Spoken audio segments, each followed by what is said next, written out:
All right, it's a 2002 Chevy, what is it, Silverado 1500. I came in, V6, got towed in. Two-wheel drive. Yeah, two-wheel drive. Had a lot of problems, the lady has. Wanted us to do the transmission. I think this will be the third or the fourth transmission if I were to build it. But upon having my R&R gentleman look the vehicle over, there's quite a bit of very serious concerning issues, and I'm gonna walk through it with Brett right now. He's gonna point everything out. We got here's your light. We can point that out and stuff so we can see what we got. Oh, right off the bat, this is the rear frame that's missing. This is the support for the leaf spring. Yeah. One hard railroad track or a bunch of weight in the back, it's gone. This will break right off. All right. That's just this side. Right. We go to the other side, it's starting, but you know, it's bad. It ain't as bad as the driver's side, but it's ready to go. And then if we move to the cover, right, the reason that's wet is because it's so rusted out that the gear oil's seeping right through the metal. Okay. It's not the gasket, needs a whole new cover. Right. And if we keep moving forward, and we come in here, you can start seeing the frame completely gone. Let me see if I get the... Right there. Let me see the light. Completely gone. Yeah, I can kind of... Then we can see where it's... So it's really actually dangerous. Right.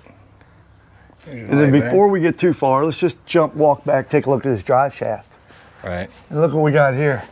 So when people do the drive shafts on an aluminum drive shaft, they do the U-joints, and they gotta be very careful not to ruin the actual drive shaft because it's aluminum, and they actually ruined it, and that's the right, so the only thing holding it in. Right, so the circlip's ready to come out. Yeah, they busted all this out. Yeah, I can see It's all broke out. Yeah, I see it. So there's no lip right there for it to grab to. Right. So it needs a drive shaft. You mentioned something about the gas tank, I thought, too. Gas tank strap back here. Oh, there it is. Yeah, okay. Gonna lose the tank soon. Yeah. A couple big bumps, it'll start falling out. Nice. I mean, alone, all the the whole thing's a rusty bucket. All right, shine that light up on the bed frame rail. Yeah, gone. There. Yeah. Completely gone.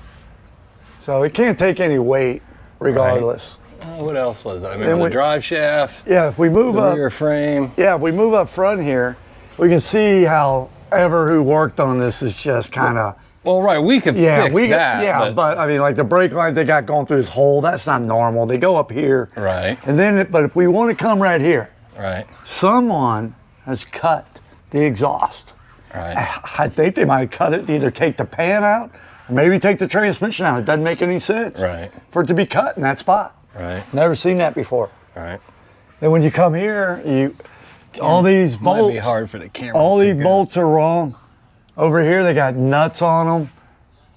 It's crazy. Yeah, it'd be a pain in the butt to get it out. It looks dry right now. That's because I actually wiped it up. But they're using blue RTV on the pan. They ground the corner of the bell housing out right here. I see it. Why would they? They couldn't get it apart when they went to build it. Yeah, the bell housing bolt got stuck on them. Yeah. I mean, this is, and then we come to the cooler lines. They're just flopping in here. There's all. Yeah, it's like it's not in its little bracket right here. It's got a little blue thing. Somebody forgot something. Yeah, but they ran it like up around the cooler line. They ran it in the wrong spot. That should go under that lower hose. Right. So that's all got to come back out to be fixed. Right, and there's antifreeze. Yeah. Yep. And it's just everything is tired. And the bolts are, look at this, straight up. Somebody's been into the motor. That motor mount ain't even tight. Oh, I you see got? Yeah, I see it. Yeah. Bolts ain't tight at all. They're over here just swinging. Oh, yeah. So, I mean, yeah, the main thing for me and you, though, as far as structural, that's the thing. Because we could fix the dumb stuff, but it's the structural. It's that if we put a transmission in this for whatever cost it is, and she goes over the railroad tracks and this breaks, I mean, this whole thing could come out, go through the windshield of the car behind them. Right. And it could kill somebody. Right.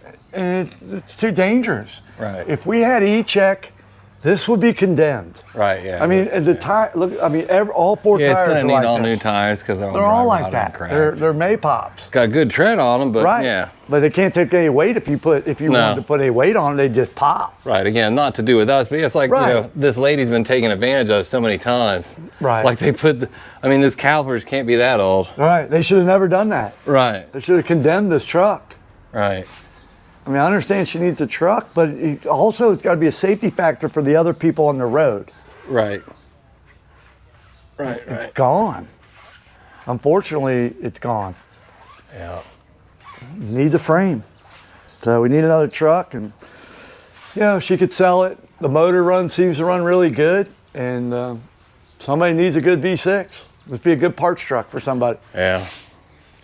But as far as repairing it, I'd feel bad to repair it. Right, but that's the main things is the frame in the rear. We got this.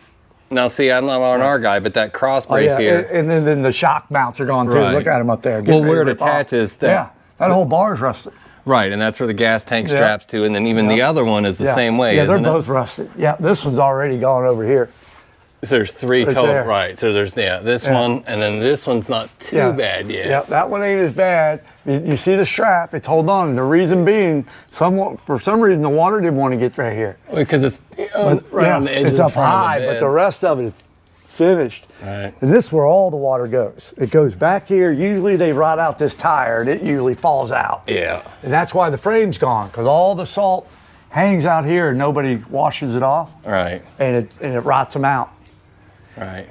This is the scariest part. Yeah, because that'll break. If it does break, where's that going to break at? Right here? Yeah, it's getting ready to go right now, man. Right a couple big bumps and this thing's coming off. This is under load. Oh, right. Yeah. And when you put it on the ground, it's really under load. So yeah, it's very, very dangerous. All right. Well, yeah. I just wanted to. I mean, look at all the metal. I mean, that was potential metal. Yeah. That's metal that's gone now off of the pieces. They're getting ready to break. Look at that. Look at the hole through that. Oh my God. Yeah. Oh my God. That's getting ready to break right now. Yeah, that's dangerous. Look at that. Yeah, I see it. Dude, that's gonna break in half right now. Yeah. Holy crap. Oh yeah, I just want to do this video to show her because unfortunately I'm not gonna, I can't, number one, take this lady's money. I mean, sure, could I do the transmission? Right, but it's gonna at least need a drive shaft because the drive shaft's messed up. And that's another $300 plus the build. And then the safety factor, that's my thing. I'm not gonna be liable for it. I'm not gonna do anything to this vehicle. Yeah. And I'm gonna have to talk to her, and unfortunately it's not a good situation, but thanks for watching, guys, and check back soon. I got some more teardowns coming.